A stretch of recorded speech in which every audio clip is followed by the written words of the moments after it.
Ndio, Kulungu TV bado tupo na sasa tunazungumza na mtendaji kata ya Ikuriri Mheshimiwa Japhet Likwembe kuhusiana na kikao cha wadau wa elimu kuhusiana na namna gani bora ya kuongeza ufaulu katika kata hii ya Ikuriri. Habari za leo mheshimiwa? Salama. Kipi kikubwa ambacho mlifikiria mkaona mnahitaji kuwaita wadau wa elimu ili mzungumze kwa pamoja nao kuona namna gani mnaweza mkaongeza ufaulu katika shule za kata ya Ikuriri? Kikubwa ni kuona baada ya kufanya mapitio, kukagua shule zetu kwa maana ya shule za msingi na sekondari ambazo zipo kata hii ya Ikuriri, ikiwemo Kazamoyo, Rufiji na shule za msingi Ikuriri, Kombozi.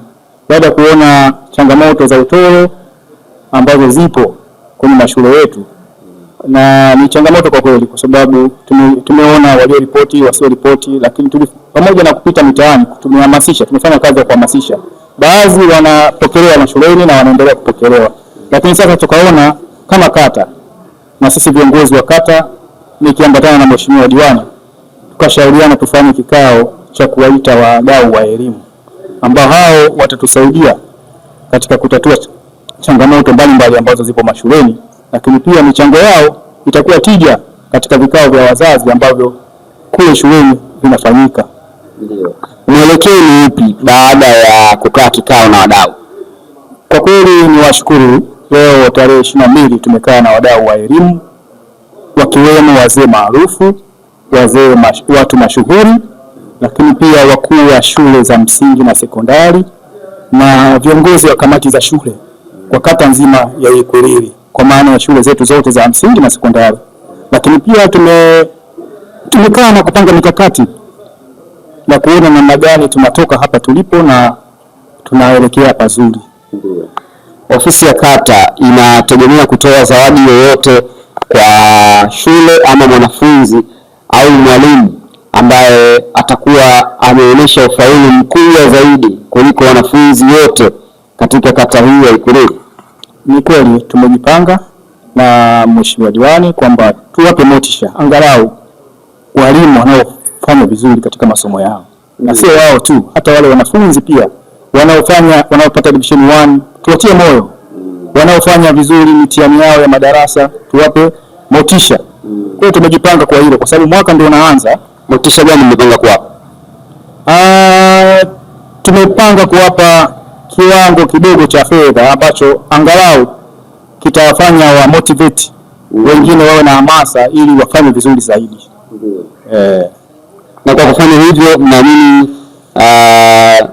itawavuta vipi wale waliofeli kuweza kuongeza bidii katika masomo, lakini pia wale waliotoroka shule kuweza kurudi shule?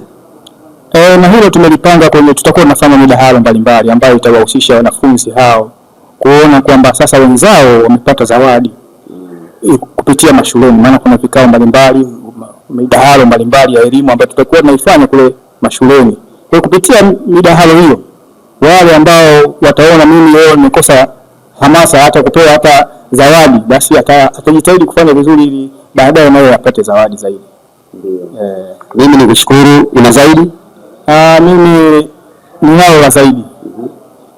Zaidi ni waombe sasa wazazi, kwa sababu swala la elimu ni swala la kimkakati. Linatakiwa tushirikiane kati ya wazazi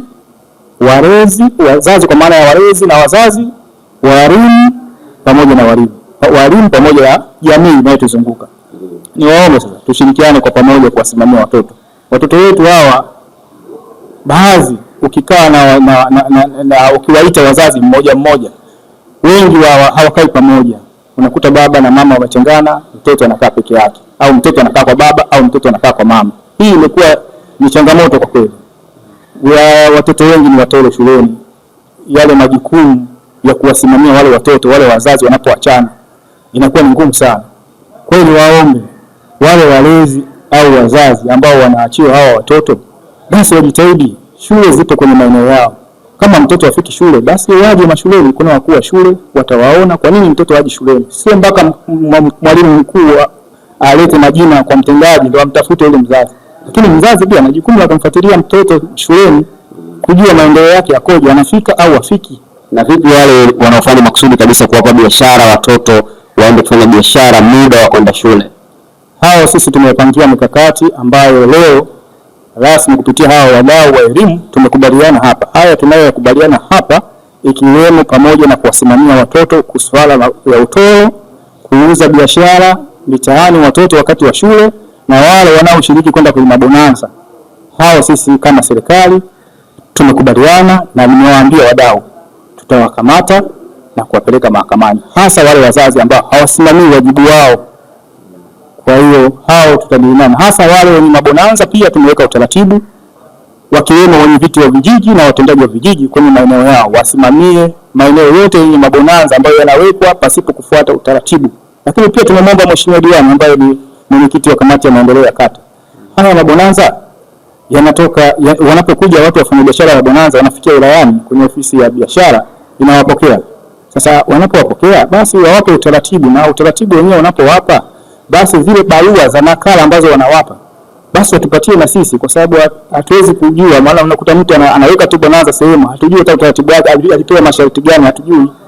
Kwa hiyo tunaomba wanapopewa hawa watu wenye mabonanza kwamba leseni zao basi wahakikishe wanafika wanaripoti kwenye ofisi za serikali kwamba wako maeneo fulani wanafanya shughuli gani na wamepangia utaratibu gani, kwa sababu baadhi ya wazazi wanalalamika watoto wao wanaacha shule wanashinda kwenye mabonanza.